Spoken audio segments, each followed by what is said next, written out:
ஒரு அழகிய கிராமத்தின் பக்கத்தில் ஒரு அடர்ந்த காடு இருந்தது. அந்த கிராமத்தில் 2 நண்பர்கள் ஒன்றாக பள்ளிக்குச் செல்லுவார்கள். அவர்கள் எங்கு சென்றாலும் ஒன்றாகவே இருப்பார்கள். அந்த கிராமத்தில் உள்ளவர்கள் காட்டிற்குச் சென்று மரக்கிளைகளை வெட்டிக் கொண்டு வந்து அவைகளை வெயிலில் காய வைத்து, அவைகள் காய்ந்ததும் அவைகளை துண்டு துண்டாக வெட்டி அடுப்பில் போட்டு எரிப்பார்கள். அந்த அடுப்பில் பாத்திரங்களை வைத்து அரிசியை போட்டு சமைத்து சாப்பிடுவார்கள். பள்ளிக்கு விடுமுறை விட்டாயிற்று. கிராமத்தில் உள்ளவர்கள் வழக்கமாக விறகு வெட்ட காட்டிற்கு சென்றனர். 2 நண்பர்களும் கிராமத்தில் உள்ளவர்களோடு சேர்ந்து கொண்டு காட்டிற்கு சென்றனர்.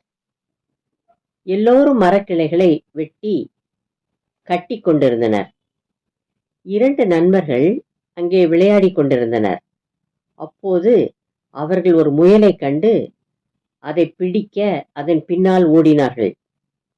முயல் அடர்ந்த காட்டிற்குள் ஓடி மறைந்தது.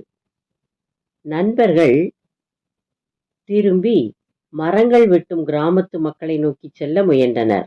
ஆனால் அவர்கள் வழி தவறி வேறு வழியில் சென்று கொண்டிருந்தனர். அப்போது ஒரு கரடி இவர்களை பார்த்து இவர்களை பிடித்து சாப்பிடும் எண்ணத்தோடு வேகமாக வந்து கொண்டிருந்தது. அப்போது ஒரு நண்பன் பக்கத்தில் உள்ள மரத்தில் ஏறிவிட்டான். மற்றவன் சற்றும் தயங்காமல் கீழே படுத்து தன் மூச்சை அடக்கி படுத்துக் கொண்டான்.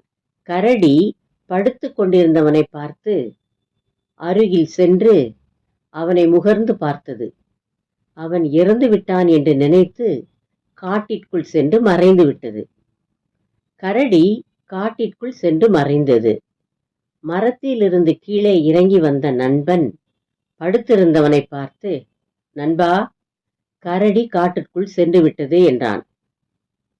நண்பா, நீ படுத்திருந்த போது கரடி உன் காதில் ஏதோ சொன்னதே, அது எனக்கு சொல் என்றான்.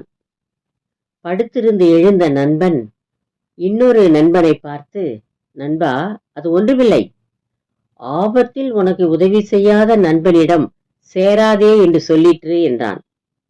பின்பு இருவரும் காட்டிலிருந்து அவரவர் வீட்டுக்கு சென்று விட்டார்கள்.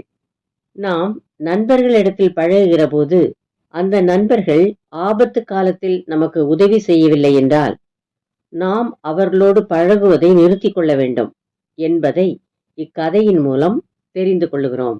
தேங்க்ஸ் ஃபார் வாட்சிங். Like, share, subscribe.